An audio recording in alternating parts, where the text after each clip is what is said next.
മഹാലക്ഷ്മി സീരിയലിൻ്റെ വരാൻ പോകുന്ന എപ്പിസോഡിൻ്റെ റിവ്യൂയിലേക്ക് എല്ലാവർക്കും സ്വാഗതം. അങ്ങനെ മഹിയെ ഇല്ലാതാക്കിയതോടെ കരുണയുടെ മുഖത്തെ കണ്ണീരും വിഷമവും തീർന്നു കണ്ടതിലുള്ള സന്തോഷത്തിലാണ് പ്രതാപനും മുത്തശ്ശിയും. പിന്നീട് മഹിയെ പലതവണ വിളിച്ചിട്ടും കിട്ടാത്തതിലുള്ള വിഷമം മോഹിനി കരുണയോട് പറയുമ്പോൾ അത് കേട്ട് ഉള്ളിൻ്റെ ഉള്ളിൽ സന്തോഷിക്കുന്നുണ്ടെങ്കിലും അവൾ ഫിനാൻസിയേഴ്സും തോമസ് വൈദ്യരുടെ വീട്ടിൽ ചികിത്സയൊക്കെ ആയിട്ട് തിരക്കിലല്ലേ, അതുകൊണ്ടായിരിക്കും കിട്ടാത്തത് എന്ന് പറയുന്നുണ്ട് കേട്ടോ കരുണ. അവളെ ഇനി ഇന്നെന്നല്ല ഒരിക്കലും വിളിച്ച് കിട്ടാൻ പോകുന്നില്ല, അവൾ ഒരു പിടിച്ചാരമായി കഴിഞ്ഞു എന്ന് പ്രതികാരത്തോടെ പറയുന്നുണ്ട് കേട്ടോ കരുണ മനസ്സിൽ.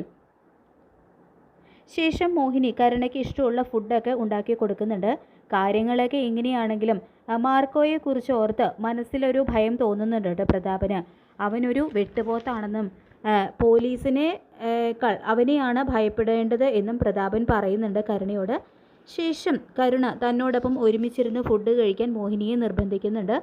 ഇപ്പം കഴിക്കുന്നതാണ് നല്ലതെന്നും ഇനി കുറച്ച് കഴിഞ്ഞാൽ ചിലപ്പോൾ ഒന്നും കഴിക്കണമെന്ന് തോന്നുന്നില്ല എന്നൊക്കെ മുത്തശ്ശി മുന വെച്ച് സംസാരിക്കുന്നത് കേട്ട് മോഹിനിക്കാണെങ്കിൽ ഒന്നും മനസ്സിലാകുന്നില്ല കേട്ടോ. തുടർന്ന് പ്രതാപന് അന്നത്തെ ആ തല്ല് കിട്ടിയതിന് ശേഷം വലിയ വിശപ്പൊന്നുമില്ല, ഞാൻ അവന് മുറിയിൽ കൊണ്ടുപോയിട്ട് ഫുഡ് കൊടുത്തോളാം എന്ന് പറഞ്ഞുകൊണ്ട് മുത്തശ്ശി പോകുന്നുണ്ട് കേട്ടോ. പക്ഷേ കാരണം അതൊന്നുമല്ല, പ്രതാപന് മോഹിനിയുടെ മുഖത്തെ ആ സങ്കടം കാണുമ്പോൾ, മഹാലക്ഷ്മിയെ കാണാത്തതിലുള്ള സങ്കടം കാണുമ്പോൾ പൊട്ടിച്ചിരിക്കാനായിട്ട് തോന്നും. അതുകൊണ്ടാണ് കേട്ടോ പ്രതാപൻ മോഹിനിയുടെ മുന്നിലേക്ക് വരാത്തത്. പിന്നീട് വാമനും മേഘനോടായിട്ട് പറയുന്നുണ്ട്, പോലീസ് അന്വേഷണമൊക്കെ നമുക്ക് എങ്ങനെയെങ്കിലും വഴിതിരിച്ചു വിടാം. ഇനി മഹാലക്ഷ്മിയുടെ കൊലപാതകമൊന്നും പോലീസിന് തെളിയിക്കാൻ കഴിഞ്ഞില്ലെങ്കിലും നമ്മളാണ് ഇതിൻ്റെ പിന്നിൽ പ്രവർത്തിച്ചിരിക്കുന്നത് എന്ന് ചിന്തിക്കാനുള്ള ബുദ്ധിയൊക്കെ കണ്ണനും അനന്തവിനും ഉണ്ട്.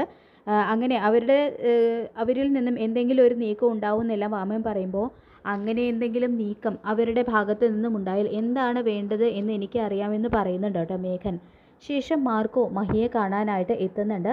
പകൽ മുഴുവൻ മുറിയിലാണ് മഹി കഴിച്ചു കൂട്ടുന്നത് എന്ന് ലേഖ പറയുമ്പോൾ പകൽ അങ്ങനെ തന്നെ മതിയെന്നും പക്ഷേ അർദ്ധരാത്രി പുറത്തിറങ്ങണമെന്നും മാർക്കോ പറയുന്നത് കേട്ട് ഒന്നും മനസ്സിലാകാതെ നിൽക്കുകയാണ് കേട്ടോ മഹിയും ലേഖയും. അപ്പോൾ അതെന്താണെന്ന് മാർക്കോയോടായിട്ട് ലേഖയും മഹാലക്ഷ്മിയും ചോദിക്കുമ്പോൾ, മഹാലക്ഷ്മി മരിച്ചുപോയി എന്ന് കരുതിയിട്ടുള്ള സന്തോഷത്തിലാണ് ശത്രുക്കൾ, പക്ഷേ അതുകൊണ്ടൊന്നും അവരടങ്ങുന്നില്ല, ചെയ്തതിനപ്പുറം ചെയ്യാനുള്ള തയ്യാറെടുപ്പിലാണ് അവർ. മഹാലക്ഷ്മിയെ കാണാനില്ല എന്നുള്ള കേസ് അന്വേഷണം അട്ടിമറിക്കാനുള്ള ഒരു ശ്രമം അവർ തുടങ്ങിക്കഴിഞ്ഞു. അതുകൊണ്ട് നമ്മൾ കുറച്ചുകൂടി ജാഗ്രത പാലിക്കണം. മഹാലക്ഷ്മിയുടെ മുന്നിൽ അവരെ മുട്ടുകുത്തിക്കണം. മരിച്ചുപോയ മഹാലക്ഷ്മിയുടെ ആത്മാവ് അവരെ വിടാതെ പിന്തുടർന്ന് ശല്യം ചെയ്യുന്നതായിട്ട് അവർക്ക് തോന്നണം. അവരെ ഭയപ്പെടുത്തി അവരുടെ ഹൃദയമിടിപ്പ് കൂട്ടണം. അതിന് മഹാലക്ഷ്മി ഇനി അർദ്ധരാത്രി സഞ്ചരിച്ചേ പറ്റൂ എന്ന് മാർക്കോ പറയുമ്പോൾ ഇതൊക്കെ അവർ വിശ്വസിക്കുമോ? ഒന്നിനും മടിയില്ലാത്ത ക്രിമിനൽ മൈൻഡ് ഉള്ളവർക്ക് പ്രേതത്തിലും ദൈവങ്ങളിലുമൊക്കെ വിശ്വാസം കാണൂ എന്ന് ലേഖ ചോദിക്കുമ്പോൾ, അവർക്ക് വിശ്വാസമാകുന്ന രീതിയിൽ കാര്യങ്ങളെല്ലാം ഞാൻ അറേഞ്ച് ചെയ്തിട്ടുണ്ട്, മഹാലക്ഷ്മി എന്തിനും ഒന്ന് കൂടെ നിന്ന് തന്നാൽ മതി എന്ന് മാർക്കോ പറയുമ്പോൾ, കൃത്യസമയത്തെത്തി പലതവണ എൻ്റെയും കണ്ണേറ്റിൻ്റെയും ജീവൻ രക്ഷിച്ച മാർക്കോ പറയുന്നത് ഇതെന്നല്ല ഇതിനപ്പുറവും ഞാൻ ചെയ്യാൻ തയ്യാറാണെന്ന്, മാർക്കോയുടെ കൂടെ നിൽക്കാൻ തയ്യാറാണെന്ന് പറയുന്നുണ്ട് കേട്ടോ മഹാലക്ഷ്മി. പിന്നീട് മോഹിനിയാണെങ്കിൽ വീണ്ടും മഹാലക്ഷ്മിയെ വിളിച്ചു നോക്കുന്നുണ്ടെങ്കിലും കിട്ടുന്നില്ല. അപ്പോൾ ഇതൊക്കെ കണ്ട് മുത്തശ്ശിയും കരുണയും അടക്കി പിടിച്ച് ചിരിക്കുന്നുണ്ട് കേട്ടോ. തുടർന്ന് മഹിക്ക് എന്തോ സംഭവിച്ചിട്ടുണ്ട് എന്നുള്ള ആശങ്ക മോഹിനിയെ വല്ലാതെ തന്നെ അലട്ടുന്നുണ്ട്. എന്തായാലും ദിവസത്തിൽ 4-5 തവണയെങ്കിലും മോളെന്നെ വിളിക്കുന്നതാണ്. ഇതിപ്പോൾ മോളെ വിളിക്കുമ്പോൾ ഒക്കെ സ്വിച്ച് ഓഫ്, മോൾക്ക് എന്തോ സംഭവിച്ചിട്ടുണ്ട് എന്നുള്ള ചിന്ത മോഹിനിയെ വല്ലാതെ തന്നെ ആശങ്കപ്പെടുത്തുന്നുണ്ട്. പിന്നീട് മേഘൻ വിളിച്ചിട്ട് പ്രതാപൻ മേഘനെ കാണാനായിട്ട് ചെല്ലുന്നുണ്ട് കേട്ടോ.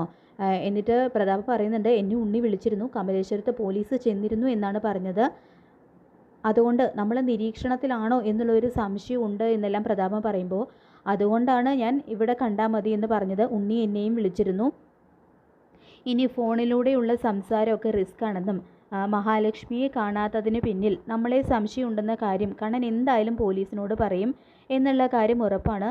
അച്ഛൻ പറഞ്ഞത് വെച്ച് നോക്കിയാൽ ഇവിടുത്തെ CI ഒരു ശുപാർശയ്ക്കും വഴങ്ങുന്ന കൂട്ടത്തിലല്ല എന്നെല്ലാം മേഘം പറയുമ്പോൾ, ഇവിടുത്തെ CI വഴങ്ങുന്നില്ലെങ്കിൽ എനിക്ക് മുകളിലേക്കൊക്കെ പിടിപാടുണ്ട്, SP മുതൽ മുകളിലേക്ക്, അതുകൊണ്ട് കേസ് അന്വേഷണം അട്ടിമറിക്കാനൊന്നും ഒരു പ്രയാസവും ഇല്ല, അതിന് വേണ്ടിയിട്ട് എത്ര പണം വേണമെങ്കിലും മുടക്കാനായിട്ടും ഞാൻ തയ്യാറാണെന്നും പ്രതാപൻ പറയുന്നുണ്ട് കേട്ടോ.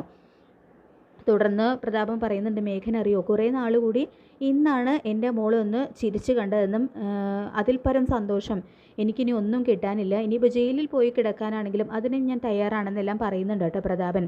തുടർന്ന് മേഘനും പറയുന്നുണ്ട്, പ്രതാപനങ്ങൾ ആ പറഞ്ഞത് നേരാണെന്നും ഞാനും ഇപ്പോഴാണ് ശരിക്കും ഒന്ന് സന്തോഷിക്കാൻ തുടങ്ങിയത്. ഇനി ഈ കേസ് അന്വേഷണം കൂടി വഴിതിരിച്ചു വിടാനായിട്ട് സാധിച്ചാൽ പിന്നെ എല്ലാം എളുപ്പമാകുമെന്നും പറയുന്നുണ്ട് കേട്ടോ മേഘൻ. ഇതേ സമയം അവരെ ഞെട്ടിച്ചുകൊണ്ട് മാർക്കോ വരുന്നുണ്ട്. അപ്പോൾ മാർക്കോയെ കണ്ട് രണ്ടുപേരും ഭയന്ന് വിറച്ച് നിൽക്കുകയാണ് കേട്ടോ.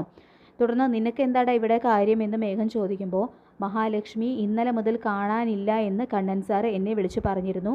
ഞാനും എൻ്റേതായ രീതിയിൽ അന്വേഷണം ആരംഭിച്ചു കഴിഞ്ഞു. ഇനി ഇതിന് പിന്നിൽ നിങ്ങളാണെന്നെങ്ങാനും അറിഞ്ഞു കഴിഞ്ഞാൽ പ്രതാപ അന്ന് കിട്ടിയ തല്ലിൻ്റെ വേദന താൻ ഇതുവരെ മറന്നു കാണില്ലല്ലോ. പിന്നെ മേഘനാഥൻ, തനിക്ക് ഞാൻ നേരിട്ട് തല്ലൊന്നും തന്നിട്ടില്ലെങ്കിലും അച്ഛനോടും ഈ പ്രതാപനങ്ങളോടും ചോദിച്ചാൽ മതി, എൻ്റെ തല്ലിനെക്കുറിച്ച് അവർ വിശദമായിട്ട് പറഞ്ഞു തരും. ഇത് വെറും ഒരു താക്കീതാണെന്നും ശരിക്കും ഉള്ളതും പുറകെ വരുന്നുണ്ടെന്നും രണ്ടുപേരെയും വിരട്ടി വിടുന്നുണ്ട് കേട്ടോ മാർക്കോ. അങ്ങനെ അവർ രണ്ടുപേർക്കും ആദ്യത്തെ ഒരു ഡോസ് മാർക്കോ കൊടുക്കുന്നുണ്ട്. ശേഷം മോഹിനിക്കാണെങ്കിൽ മഹാലക്ഷ്മിയുടെ ജീവന് എന്തോ ഒരു ആപത്ത് സംഭവിച്ചിട്ടുണ്ട് എന്നുള്ള കാര്യം ഉറപ്പാണ്. അങ്ങനെ എന്തെങ്കിലും ഉണ്ടായിട്ടുണ്ടെങ്കിൽ അതിന് പിന്നിൽ പ്രതാപനായിരിക്കും എന്ന് തന്നെ മോഹിനി ഉറപ്പിക്കുന്നുണ്ട് കേട്ടോ. കരുണയുടെയും മുത്തശ്ശിയുടെയും വാക്കുകളിൽ നിന്നും മോഹിനിക്ക് അത് മനസ്സിലാകുന്നുണ്ട്. അങ്ങനെ പ്രതാപൻ തിരിച്ചെത്തുന്നതും എൻ്റെ മോൾക്ക് എന്താ സംഭവിച്ചതെന്ന് നിങ്ങൾക്കറിയാം, നിങ്ങളറിയാതെ എൻ്റെ മോൾക്ക് ഒന്നും സംഭവിക്കില്ല എന്ന് പറഞ്ഞുകൊണ്ട് പ്രതാപനെ നേരെ മോഹിനി വിരൽ ചൂണ്ടുമ്പോൾ, നിൻ്റെ മോൾക്ക് എന്തെങ്കിലും സംഭവിച്ചിട്ടുണ്ടെങ്കിൽ അതിന് ഞാനാണോ ഉത്തരവാദി? അവൾ ചിലപ്പോൾ കണ്ണനെ ഉപേക്ഷിച്ച് ആരുടെയും കൂടെ ഒളിച്ചോടി പോയതായിരിക്കും. നിൻ്റെയല്ലേ മോളെന്നെല്ലാം മഹാലക്ഷ്മിയെ അധിക്ഷേപിച്ചുകൊണ്ട് പ്രതാപൻ സംസാരിക്കുമ്പോൾ, എൻ്റെ മോൾക്ക് എന്തെങ്കിലും സംഭവിച്ചിട്ടുണ്ടെങ്കിൽ അത് നിങ്ങളെ ഞാൻ വെറുതെ വിടില്ല എന്ന് തന്നെ പറയുന്നുണ്ട് കേട്ടോ മോഹിനി. പിന്നീട് മേഘൻ മാർക്കോയെ നിരീക്ഷിക്കാനായിട്ട് മഹാലക്ഷ്മി കൊന്നു കത്തിച്ച് ആ ഗുണ്ടകളെ തന്നെ ഏർപ്പാടാക്കുന്നുണ്ട്.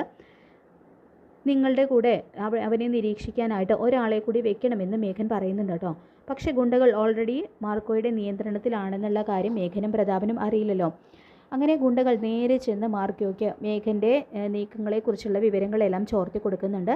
അങ്ങനെ അതാത് സമയത്തെ മേഘൻ്റെയും പ്രതാപൻ്റെയും നീക്കങ്ങളെക്കുറിച്ചെല്ലാം ഗുണ്ടകളിൽ നിന്ന് തന്നെ വ്യക്തമായിട്ട് മാർക്കോ മനസ്സിലാക്കുന്നുണ്ട്. അങ്ങനെ അവരുടെ കുഴി അവർ തന്നെ തോണ്ടുകയാണ് കേട്ടോ ചെയ്യുന്നത്. ശേഷം അവരേത് രീതിക്കൊക്കെയാണ് കാര്യങ്ങൾ കൊണ്ടുപോകാൻ ഉദ്ദേശിക്കുന്നത് എന്നുള്ള കാര്യങ്ങൾ മാർക്കോ ഗുണ്ടകളിലൂടെ മനസ്സിലാക്കുന്നുണ്ട്.